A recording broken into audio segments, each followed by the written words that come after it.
اليوم قصتنا راح تحكي عن شجاعة أبي الفضل العباس. هاي اكو شاعر وشيخ بنفس الوقت. هذا الشيخ سنة من السنين قرب محرم وراد يكتب قصيدة على أبي الفضل العباس.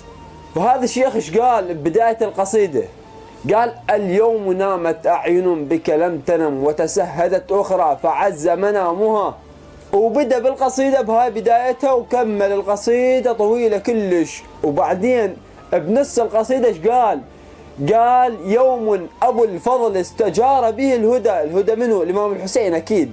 يقول هذا الشاعر من قال هذا البيت استحى من الإمام الحسين وقال: لا الأزهري أنت غلطت، شلون تحكي هيك على الإمام الحسين؟ الإمام الحسين الدنيا تلوذ فيه ما يستجير بواحد.